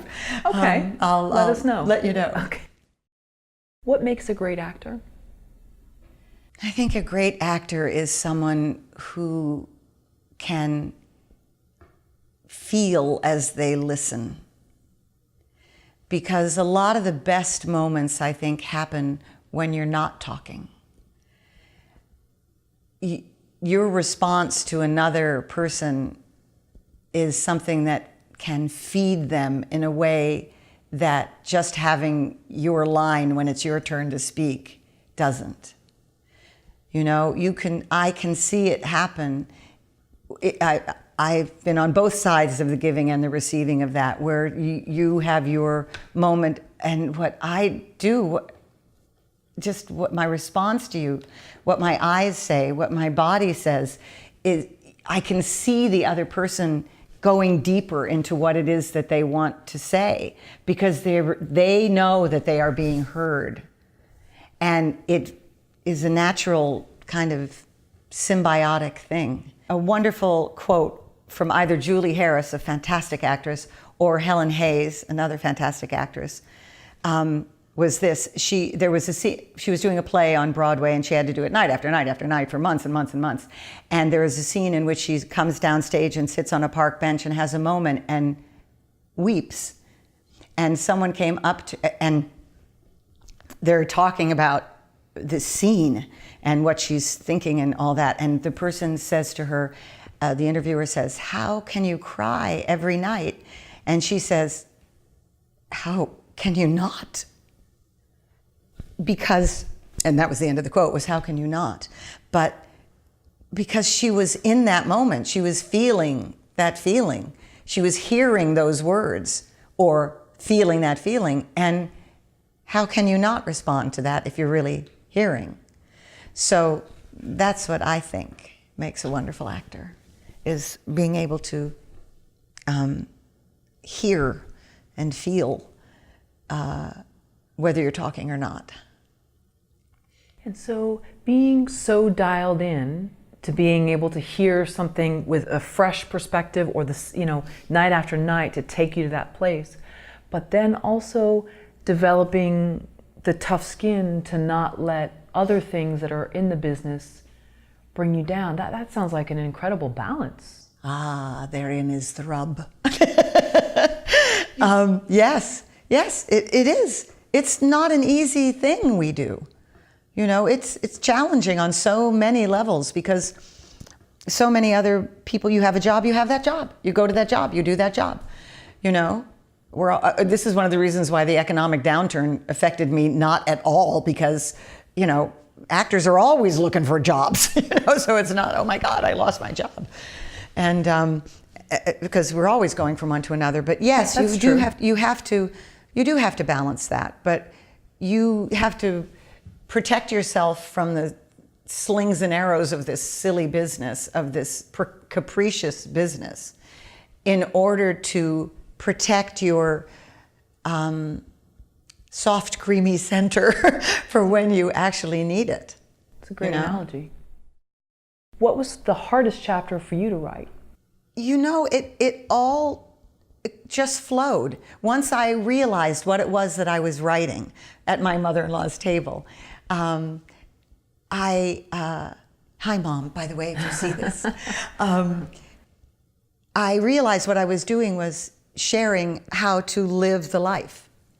And then it just came, because I'll tell you, the hardest part of writing the book was getting my ass in the chair. Once I sat down, I could write for hours, but it was, you know, that constant distraction. I had one of my writers on one of my series said at one point, yeah, the distraction is you know, he was from New York, and he'd sit down and he'd go, oh my God, I cannot possibly work with my shoes laced in this fashion. I must redo these. You know, there was always something to distract you from doing it. So that was the hardest part of it. Once I sat down, I could go for hours, and it just came because I knew what I was writing. You know, I wasn't just sitting down and saying, well, what would I do? I knew what I was doing. Sure. So it was easy to go from one thing to another and get it done. So where do you think that resistance came from to sitting in the chair? Because once it came, it just... I'm still trying to figure that one out, because I still find this, as a writer, I get an idea and then it cooks a long time in my brain, and then I write, but I'm not sure. I think that it might have been that this is not a separate career for me, but another one of those careers, and that we talked about people often have now. And maybe I have some reluctance about embracing this other side of me. My mother always said, write, write, write. You should write. You should be a journalist. You should write. You're wonderful. And I think I told you, I don't know if I said it for the record, but I wrote my first novel when I was in third grade. It was a novel to me. It was one of those big, do you remember those big tablets, like Red Chief Indian, they had a picture of a chief of an Indian tribe, and then the lines were this far apart, and I wrote with a pencil, and it filled the whole damn thing. And then my father said, hey honey, you want me to type that up for you? And so he took one piece of typing paper, folded it in half so it looked like a book, and the whole book fit on the four sides, the four sides of the, but I sold it to my class for $0.05 a copy. And so I don't know. I've always kind of put off this facet. I've written a couple of screenplays, and I've written a pilot, and the book is the first published thing that I've done. But maybe it's just some inner reluctance that I need to work on in my meditation, right? To find out, so it would manifest in the way that's perfect for me. Was there a book that was something that inspired you, that you often would turn to, and who was the author? Charles Dickens I loved from the time I was a child. I grew up doing Shakespeare because, you know, my parents had a very practical philosophy. If you have children, use them. But I had to audition for every job I got from my parents. Yeah, so that sets you up for Hollywood. If your own mother tells you, I'm sorry, we're going another way, you can't very well call your agent to complain. Anyway, I've always wanted to write, and I couldn't wait to be able to write. I can remember from the time I was 2, I was going to my mother, does PQZ spell something? And no, it didn't. And then I remember the first word I ever spelled, and it was zoo. Oh my God, it was over the moon. I was up from my nap. I was about 3. And I was pitching my letters, you know, does Z-O-O spell something? Yes! I was so happy. So I've always loved the written word, other people's words. I love reading the New Yorker magazine. I read a 9-page article on baseball. I don't even like baseball, but it was so brilliantly written that I just had to keep going. So I think it's another side. I'm a Libra, so that Right. balance, So there's the acting and there's the writing, and I've always done both. But this one has had the most weight for the longest time. But I think that it's evening out now because I'm in the process of working on a couple of other projects, and so and loving it. So I think getting my ass in the chair is going to be a little easier now. I'm not sure, but I hope so. Also, Libras are teachers. Yeah, that's true. That is true, isn't it? And I have that Virgo rising, so that apparently is teachery too. That's good. Yeah, meticulous. That's good because they're very good with details and stuff. Anyway, sorry.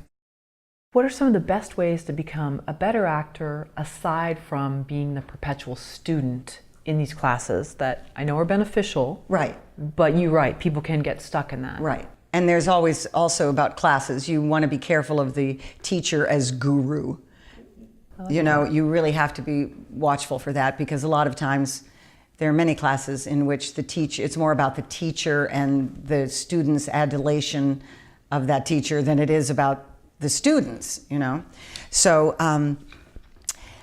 the way to become a better actor is to act, is to get on stage as much as you possibly can, and don't let any of this New York versus Los Angeles theater thing dissuade you, because I've seen brilliant shows and stinkers in big houses and small on both coasts.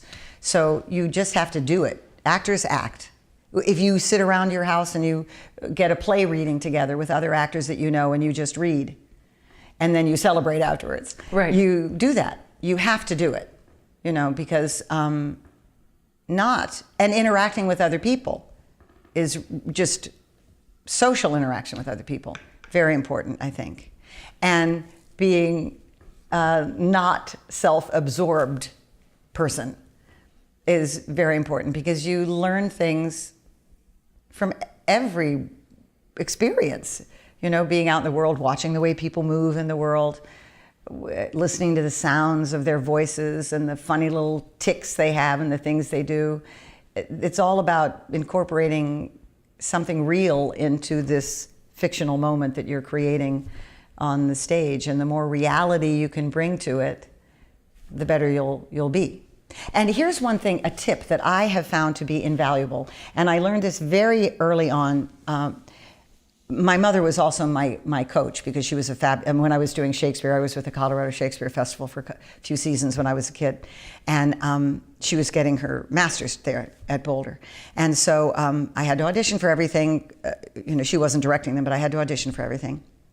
And I liked language, so I had a proclivity for verse. And but there were times when the verse, I didn't, I was 9, and so I didn't quite know, it didn't fit in my mouth quite right. So what I learned was to put in my head this doesn't work with verse so much, but it helps with interpretation of anything. And in regular language, this really works. If there's a line that doesn't fit in your mouth well, rephrase that in your head the way you would say that concept, and then impose that rhythm onto the sentence that you're given. So I wish I could have a facile example right now, but if it's something as simple as, I want you to go to the store and buy some celery, and that doesn't make sense to you, in your head you go, we need celery. And then you go, I want you to go to the store and buy some celery. So you say it with the music of the rewrite that you put in your head. So you impose the music of the rewrite on the line that doesn't fit in your mouth. And it really works. I like that. Does that make sense to you? Yeah, it sure does. It sure does, because a lot of times maybe there'll be something that you wouldn't normally say, but if you put it in your voice, I get it. Yes. I get it. I can't really articulate what it is. You put the music of your voice. Now, you don't put it in your words. Right. You put it in the music that accompanies your words. you know?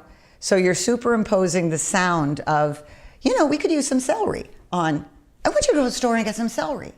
Instead of, I want you to go to the store and get some celery. Or whatever. That's a very silly example, but it's the concept of the tone right. imposed on the words that don't fit in your mouth. Make the concept fit in your head, and then put the music of that over the words that don't fit. Right, so if you say things with maybe an inflection at the end, or with a question or something, or maybe you're more, it's more of a directive, whatever way you're normally sort of speaking to someone, let's suppose in that context. Right. You do it and then try to fit that sentence in. Yeah, you put the sound of that sentence over the words that don't fit. Because every actor has gotten a line that, I would never say this, and this is not, I can't make this real. How do I make this real? So you make it, you reinterpret that sentence into your own words, and then hear how that sounds in your head and put the sound of that on the words that don't fit. And it always worked for me. And when I've given it as advice to others, they said, I like that. That really helps. Because it personalizes it. It's like, it makes it real. Right. Listening to the tones of others and that sort of thing. So listen to your own tones too and have them help you. Right. Advice for people at a large audition. How are you conducting yourself? How are you kind of staying in your own space when you can see all the other actors that, they're going to get it over me, and you're starting to, the tapes are, old tapes are going in the head. Yes. How do you stay in your own zone? How do you focus? How do you conduct yourself? For one thing, I never try to start a conversation with any other actor. There's an actress that I don't see around so much anymore, but I used to see her a lot, and she worked a lot, and I work a lot, and she knows I do. And when we see each other in an audition, could be me, could be her, could be one of the other 10 people if we're talking about a big one. But she always starts talking to me. And she's not a bad person, but we're not friends by any stretch of the imagination. And I'm not really interested in her life, and I'm sure she's not really interested in mine. But she chats me up. And it's a way of kind of distracting me from what it is that I need to focus on. So there's a process, and actors should respect the process. You don't go in chatting away. You don't talk to other actors in full voice. If you have someone that you know, that you've seen, that it's nice to see them again, you give them a hug and whatever, and then you give them their space. And you do not make phone calls. You do not, you don't make a lot of noise in the room. I always try to find a place off. Walk in the hallway. I like to stay on my feet rather than sit for the most part. Sometimes the area in which you're waiting is kind of restrictive, but I always try to find space of my own. And the one thing that is hard to get rid of are the tapes that run in your head that you referred to, that, they're going to get it, this or that. You do not know. None of us know who's going to get it or why they got it. Unless it's, oftentimes you get a job because you look the part. If somebody, and sometimes it's decided before you even open your mouth in the audition. You walk in the room and 3 people in the room have said, that's not who I see. You could be brilliant. You could be Meryl Streep with your talent level, and you just don't look like what it is that somebody has their mind set on. You're not in that family of look. And so you didn't get it, but you didn't get it before you spoke. So it wasn't your work it wasn't your audition. It was something else. So you can't, it's very discouraging though, on those days when you walk in and everybody's dressed exactly like you are, everybody in the room, and you see people who have done this before, people with more experience than you or less, but the audition is a real mind scrambler for many, many actors, even very, very talented actors. Dustin Hoffman, there's a famous story about him auditioning for The Graduate, and that little when he does the seduction scene with Mrs. Robinson, you know, that little kind of sound that he made was the sound he made in his audition because he was so nervous. But they liked what he did, and they used it, you know. So auditioning is a very hard thing because we put everything on it. We put all our eggs in that basket, and so it's a difficult situation. But when you go there, in order to make it, you just respect the process. You let the other actors do their thing. If somebody's talking and you feel like it, ask them to quiet down. Or if you leave the room and you can, that's fine. But I often see a couple of actors just who haven't seen each other in a while, and they're just catching up and chatting like they're having coffee. And it messes with everybody else in the room because we're focusing on what it is that we want to do. And we'll make sure we get that done in the room. So it's just common courtesy. You used a phrase earlier, which I wish I had used, and I think I did actually use it in the book, the acceptable level of discourtesy that this is so prevalent in this town. And so it's just do unto others as you would do, they did unto you. You know, be quiet, let them have their space. Don't muck about with it, just do your job. And then with the casting director, how are you conducting yourself? Like, suppose they're like, you know, okay, Robin, next. You know, and you come in, you slate your name, or... Well, I always like to try to ask a question.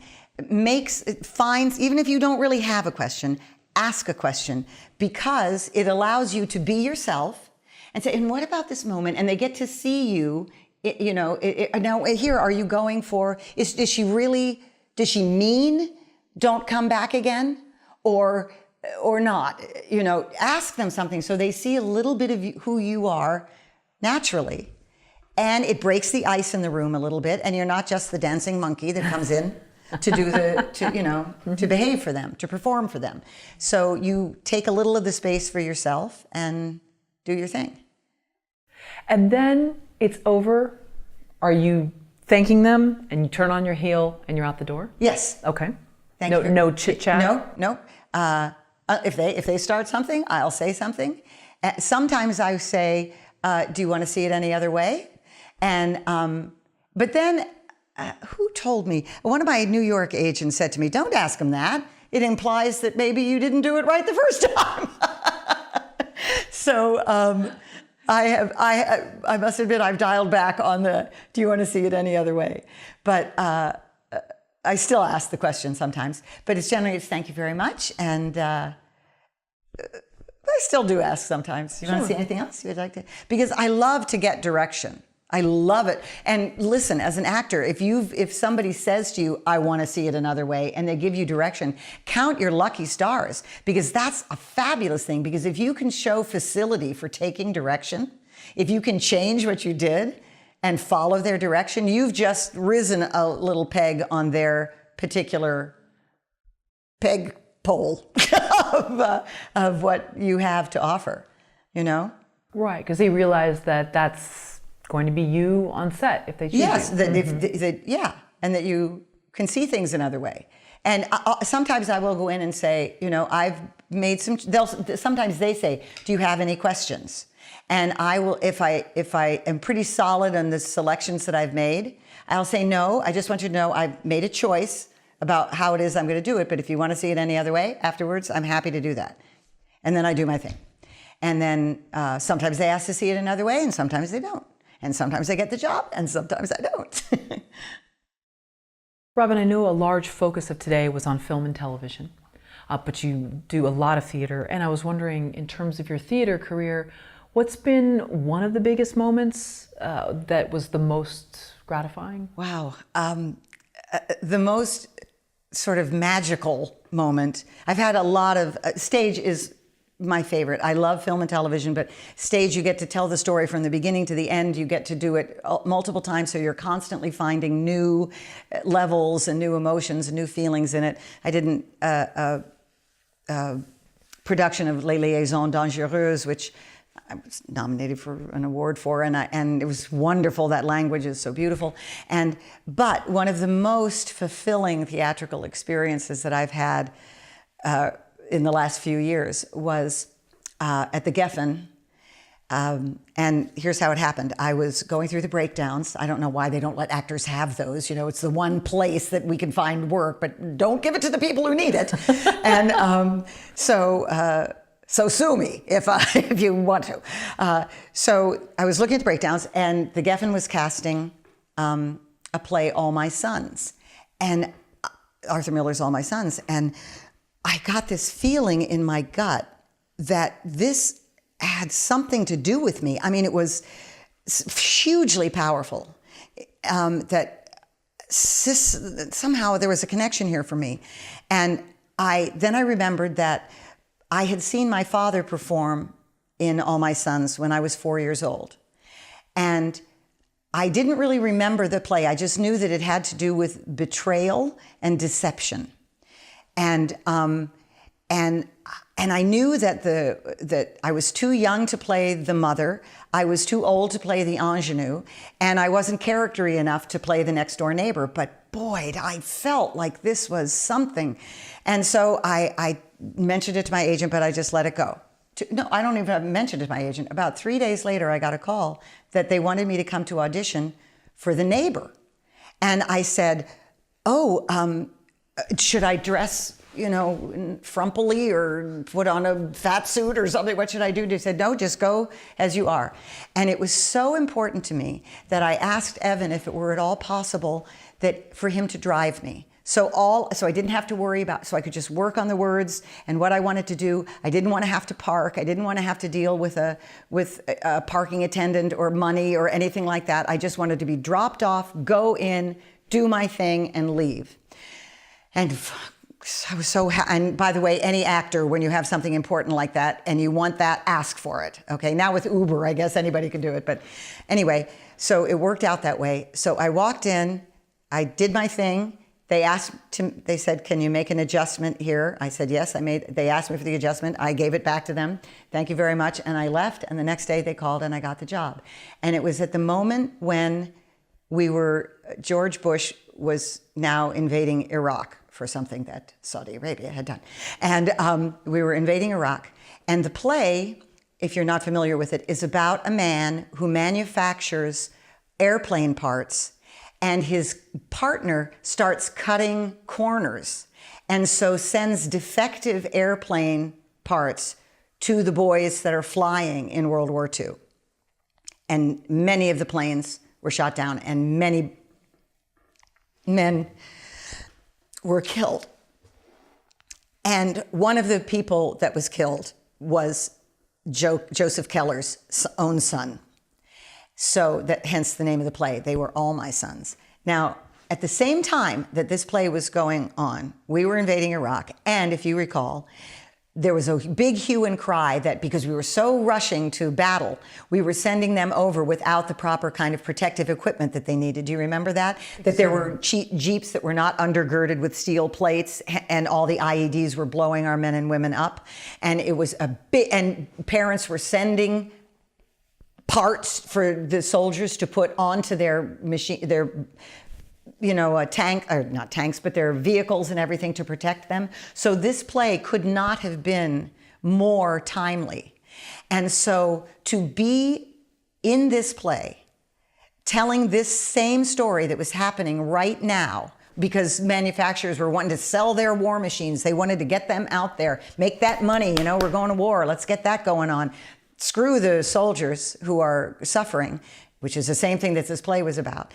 So, with the cosmic consciousness that everyone had, the people who came to the theater, it was an awesome experience to be telling this story at the time when it was happening again, and for profit, and things being covered up and lied about, and betrayal and deception.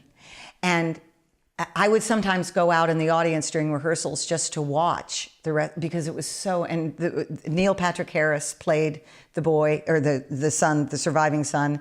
Len Cariou, who's a fabulous actor and is on Blue Bloods, played the father. Laurie Metcalf was the mother. I played the next door neighbor, and my character is the one who drops the big bombshell, no pun intended, at the end of the play that reveals that we know that he's the one who did this and he was responsible, and his son, was a victim of all this too. And I was happily nominated for that performance as well. But the powerful thing about it was the doing of it at this moment in time when it was so poignant and real. And the audiences loved it. We had standing ovations every single performance. The only time that we didn't was the Sunday matinee. And when the lights came up, we discovered that the only people who weren't on their feet, it was because they were too old to stand. Oh. Okay. They were applauding away and loving it too.